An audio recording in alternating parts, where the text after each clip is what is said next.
Good news can often get overlooked or buried by the negative in our everyday lives. So let's change that. I'm Adriana. And I'm Wyatt. We're just two ordinary people without any special qualifications or anything trying to navigate life. We invite you to join us as we share wholesome stories, news articles of hope, and ideas about how we can all make the world just a little bit brighter. We are Uplifting Positive Stories.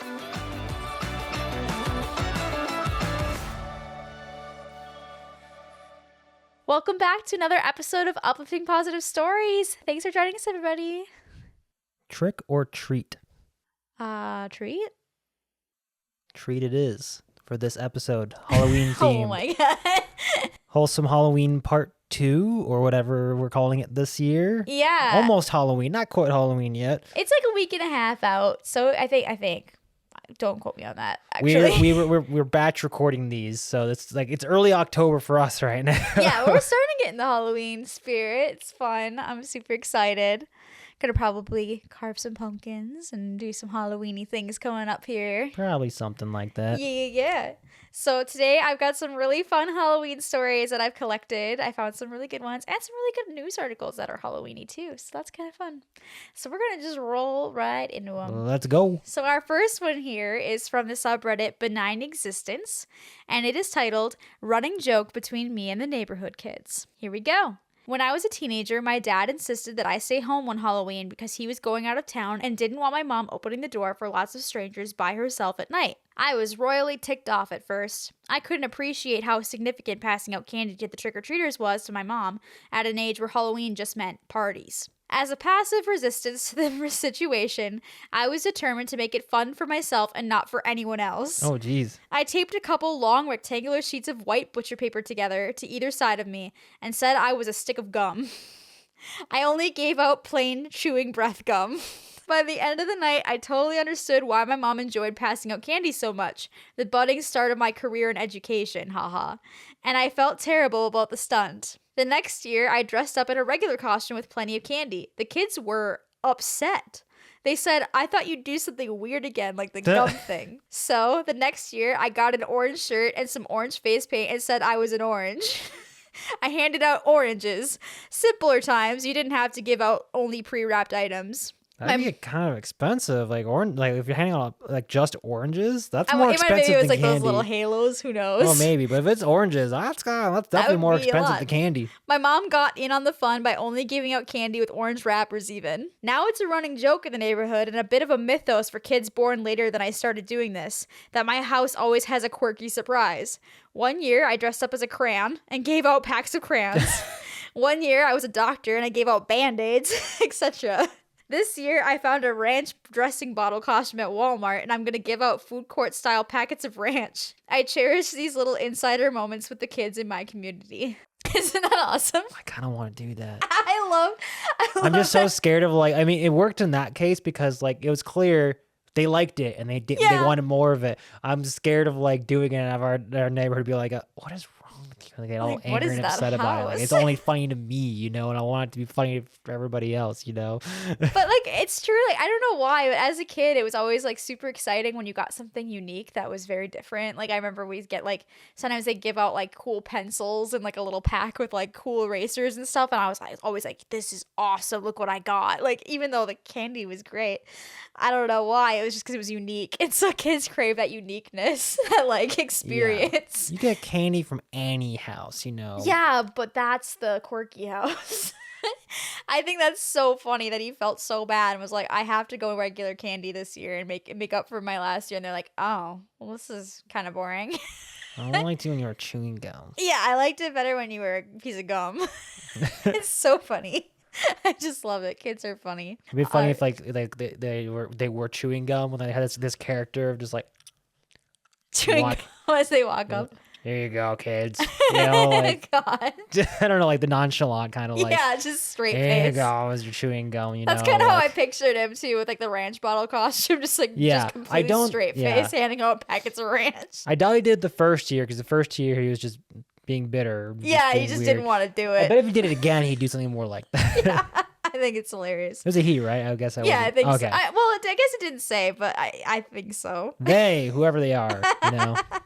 And cool that it said they ended up working in education, that they love kids. So that's kind of cool. There you that go. They continue this tradition even now. That's an interesting way to get into it.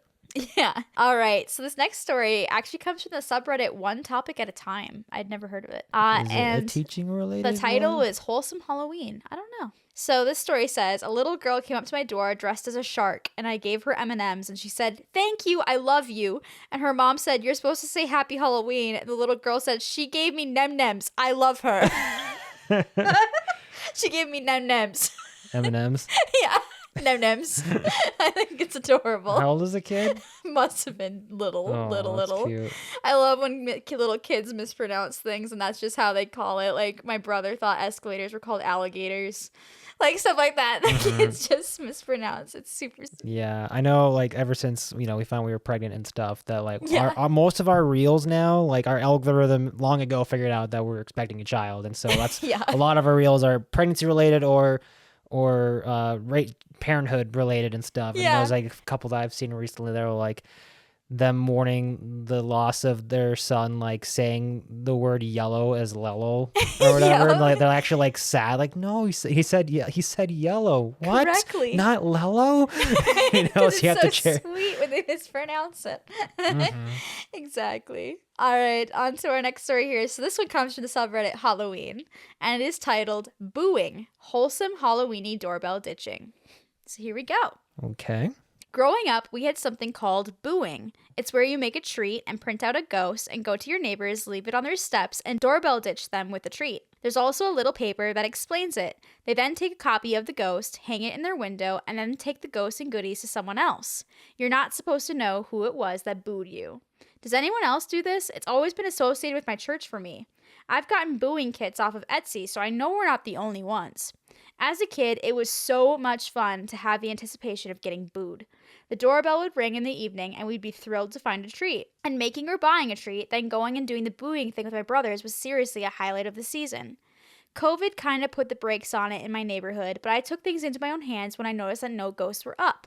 You'd think that won't be fine in COVID, right, because, like, you're just leaving it on as long as you're, sanitizing, I guess, Right, yeah. I bought a quick downloadable kit off of Etsy, bought some store-bought stuff, made an extra note about it being sanitized, and we started it. Now, every year we go out on the first few days of October and boo several families. We usually do about 7 to 10 to get a good amount going. Some people won't spread it on, but we try and include more people that we know will definitely do it. We also make sure to get some of the homebound or widowers. And for the houses with kids/adults who have food allergies that I know about, we'll usually get them so that we can either get them a treat that they can enjoy with a note saying it's safe, or just even non-food items. Now, my son is a preteen and pretty much runs it himself. My kids all know they are sworn to secrecy about who we go to. They freaking love it, and I love that the mantle is being passed. It fills me with so much nostalgia and the spooky spirit. Note, with Ring doorbells and stuff, we've taken to wearing masks. I've taught them to keep their heads down, and if they get caught, it's not the end of the world. They're being kind.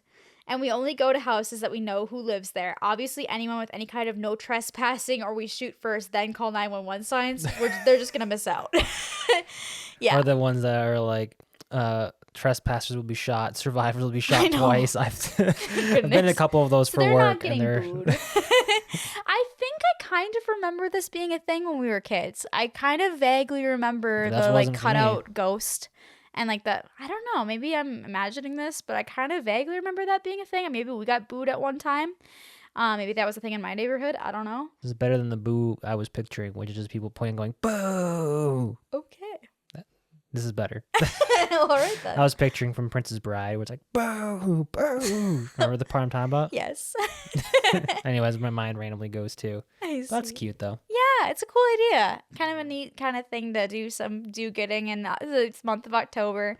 Spread some treats around and hopefully spread outside. Get the kids outside. It's fun for kids to do and to cause kind of a pay it forward kind of chain almost with that action. That's kind of cool. I like that. I thought that was a neat idea. On to our next story here. So this one comes from the subreddit Wholesome Memes, and the title of this is Wholesome Halloween. The story says, favorite moment of Halloween 2018.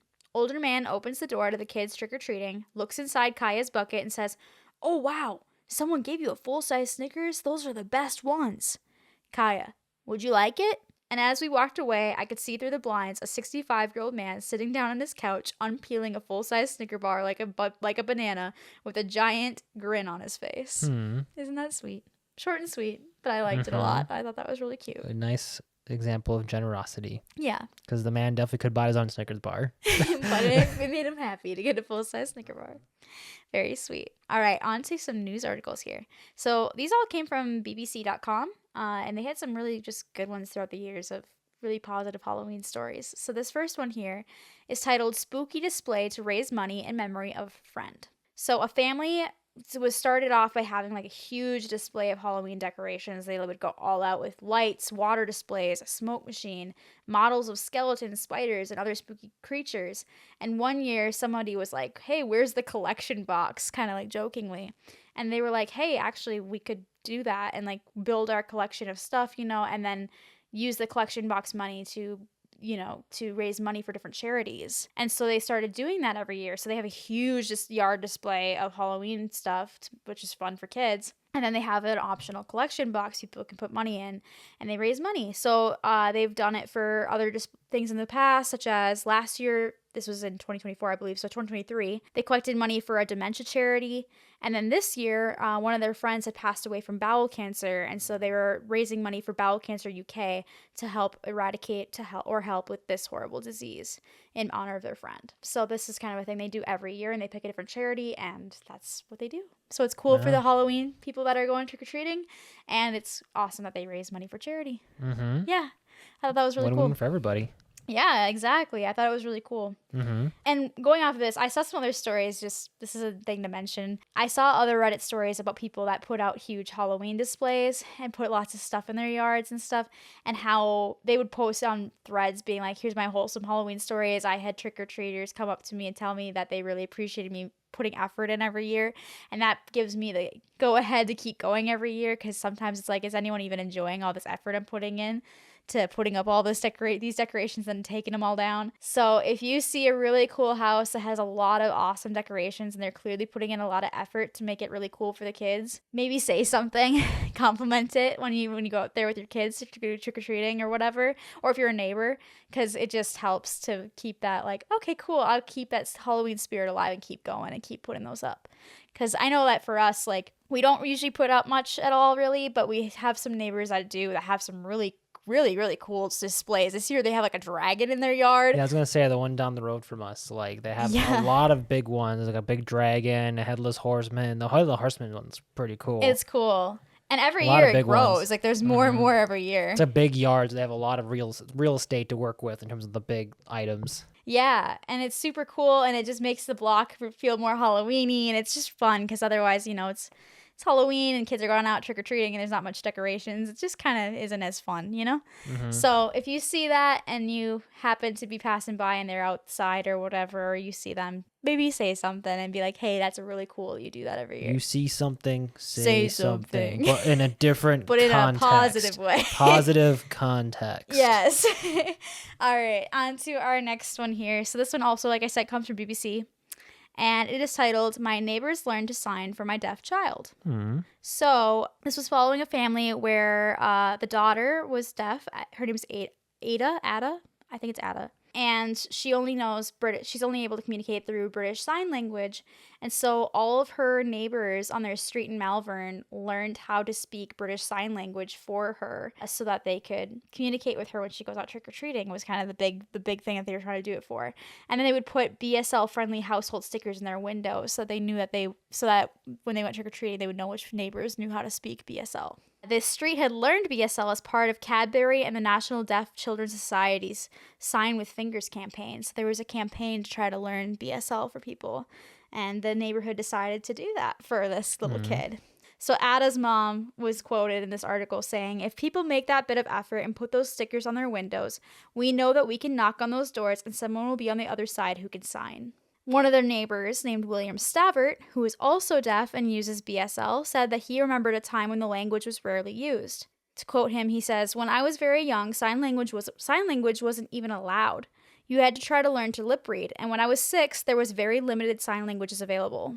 There was about 50 words in the vocabulary back then. And at that time, with deaf education in the 60s or the 70s, there was definitely a language deprivation. I think it's really important now that deaf children have got sign language and can access to the world around them for their development and well-being. So yeah, super, super cool that their neighbors recognize that, and I'm sure it makes her Halloween experience that much more positive because she can actually interact with them and they interact back with BSL. So yeah. Yeah, I know we talk a lot on this podcast about the importance of good communication and being able to communicate with each other, and like we gotta all be better at communicating. We just talked about a lot in our last episode, but also it's, with that said, it's devastating when you can't communicate with anybody. Right. If you're like born or become deaf at some point and you don't have anybody around you that you can also communicate with, like it's isolating. Right. That can really bring you down. And so to have this community step up to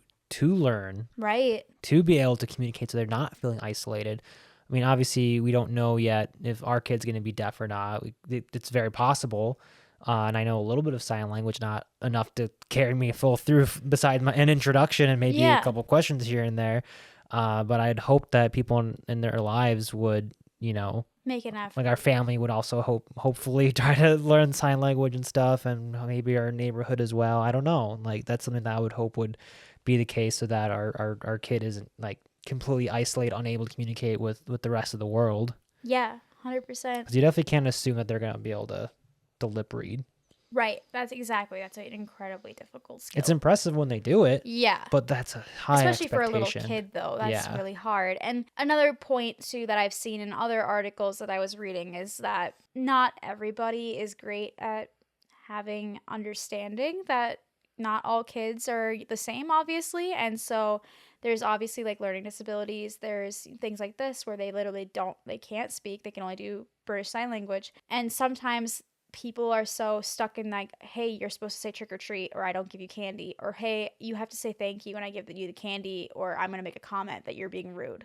You know what I mean? Like there's a lot of that not understanding sometimes with certain neighbors or certain people. And so, and like they were mentioning, like I saw in another article that for like people that are on the spectrum, having a blue bucket to indicate like, hey, they might not know the norms of being like trick or treat. Please give them candy and be nice to them anyways, even if they don't come up and say trick or treat or thank you for the candy or any of that kind of stuff. If they just come up and they don't say anything, don't make them feel bad because they might be, so there might be something going on. And so with that, the idea of also having the sticker in the window too, to be like, hey, this house is going to treat you nicely and they are going to use sign language to you. Like that just makes, I'm sure her mom Tilly, feel probably, I'm assuming, a lot better going out trick-or-treating, knowing that it's going to be a positive experience. They're not going to have anybody be like, why is your daughter not saying trick-or-treat? Or why did she not say thank you? Because she's signing it. she's speaking sign language and you just might not know that, And so I think that having those stickers, I think that's a really cool idea and really neat. So, yeah. All right, our next one here, again, comes from BBC. Again, I was on a string of just finding them. Apparently the positivity is in good old Britain. Apparently. So this one is titled Thousands Raised for Leo's Premature Baby Charity. So this is a thing where they have a big event every year at Layfield Primary School in Yarm, where they have pumpkin picking, creepy crafts, and other spooky activities that are Halloween themed, solely just to help raise money to help support families of babies that are born early. And this event this year that they did it, which was 2023, I'm sure they've done it again since then, but this was the article they had for it, raised about 5,000 euros for Leo's, that program. And the founder said that they were blown away by how many people were donated and went to this event and stuff. This charity, they made it because Miss King, the founder of this, had experienced loss because of premature birth. And so she started this foundation as a way of trying to help other families that might experience a similar thing to be able to hopefully have a better outcome / have support in that time. They offer this charity that puts on this event. They do like a bunch of other stuff too, not just donating money. They offer a range of services from counseling to tailored behavioral support for newborns, swimming programs, and baby massage and yoga classes. So all sorts of stuff to help families out, which is super, super cool. And then they do all sorts of fundraising events throughout the year. But this was a big one that they did, was the Halloween one. They had about 500 people come to enjoy the party when they threw it. And yeah, they said it was just super fun to see so many of the families that they've helped also attending this event with their little ones. So yeah. That's cute. Isn't that really cool? Mm-hmm. So again, another like Halloween raising money for a charity. I think that's super, super cool. All right. Last one here. This one also comes from BBC. This one was titled, Appeal After Trick-or-Treaters Bring Newcastle Grandma Gifts. Newcastle Grandma. Yeah. So these kids went to somebody's house. They rang the doorbell, and it was an 86-year-old woman that opened the door, and she apologized because she didn't have any treats to give them when they came trick-or-treating. Oh, dear. So because of that, these kids decided to return the next day with a card, chocolates, and 10 euros to give her. Mm-hmm. She said, the lady was interviewed, she said that she was amazed by the children's actions, how sweet that was. And her grandson actually was interviewed as well and said that she had bought them some presents as a reward for their generosity. So it just kept going back and forth. And she was keen to give them their 10 euros back. Like, take your money, don't give it to me. Yeah, so she's been waiting for them to come back and get their gifts, apparently. According to his grandmother, the children had said it's okay because sometimes that she didn't have candy to give them, because sometimes making people happy and getting a nice big smile is reward enough. Mm-hmm. Yeah, isn't that super, super sweet? She said it was the best Halloween of her life. A lot of stories of kids that, I feel like there's a stigma out there, the kids that are just obsessed with the candy and just want. Right. But there's a lot of stories of kids who are giving, not necessarily about just getting the candy and stuff. Yeah. I think it's super, super cool to see that kids can also, like, I don't know, realize that, yeah, seeing a big smile and making someone happy can be worth more than the candy. I think, yeah, that's really, really cool and a good example for adults too. Super, super cool. Maybe do some like booing this year or giving some extra treats to people that are maybe not going to pass out candy or going to be alone on Halloween, going and giving them some candy. Little things like that to just, said that it was the best Halloween of her life because of what these little kids did in response to her not having candy to give out. So it's just little things like that. Super, super cool. The real treat was giving to others and finding satisfaction in it. That's the real treat. That's the real treat. Exactly. And that's the real trick of Halloween. The trick is that the kids actually want weirdness instead of candy, apparently. Yeah, apparently. I mean, that's fair. I kind of want that too. They want great experiences. Yeah, I want that too. Let's be real. Maybe they're realizing that, too much candy is, I left them on the hips, but experiences, that won't harm you. No, those last forever. Are there any fun Halloween traditions that you're looking forward to as we start our new family? Ooh, having a little one. Because next year, next Halloween, it won't just be us. I know, which is crazy because at that point, he'll be like 8 months, I think. 9, yeah, 8 months. So yeah, that's I think crazy. our past tradition of, handing out candy while watching What We Do in the Shadows Probably and not eating gonna be pizza. next year. Yeah, it's not the most kid-friendly activity, though it is Probably not. entertaining. Probably not. Well, first of all, I'm excited to dress him up in some sort of costume. I've been looking. There's like a Even when place. he's a baby? Or he's sub 1 year old? Oh yeah, it'll be fun. Okay. It was funny. I was just seeing like there's baby costumes at this place called Once Upon a Child. It's a store that has like thrift stuff at it, consignment stuff. And seeing the little baby costumes are hilarious. Like one of them was a Subway sandwich, and like the blanket is a Subway wrapper, like a swaddle. I'm like, that's awesome. I don't know. I'm not saying I'm gonna do that, but I thought it was really funny. So I'm excited to look at Halloween costumes for him next year. I've been seeing some of the more of those parenting reels that are kind of Halloween themed, where it's like little kid is like, it's like a Jurassic Park themed one where it was like them in like the little stroller thing. It's like sort of like a cage thing around it, and like they're dressed as a dinosaur, like Jurassic Park, like dangerous like dinosaur within or something. That's super cute. I'm so excited. In terms of traditions, I would say I want to do a lot of, well, as he gets a little older, obviously, like Halloween movie nights with watching like kiddie spooky movies, obviously, like kind of like, you know, Great Pumpkin, Charlie Brown, or like other movies like that, Hotel Transylvania, things like that. And having, Scooby-Doo. Oh my gosh, yes, I love Scooby-Doo. And doing like getting like the pumpkin shaped pizza, and all the little goodies to go with it and stuff, and having little Halloween movie nights, carving pumpkins, all that kind of fun stuff. I'm sure the carving pumpkins will be a work in progress as we'll see if he can sit down and want to do that. We'll see. But it's a work in progress for me too. But we'll see. Specifically the deep gutting. I'll do that for you. Don't worry. Right. But yeah, so all those little things, it just makes the season super fun. I'd also like to put out decorations too. Put some little Halloween decorations in our yard, pick them out with the kid. That'd be fun. So yeah, all that kind of stuff. With that, we will end today's podcast episode. We hope you guys have an awesome Halloween, whatever it is you're doing. Have a great time.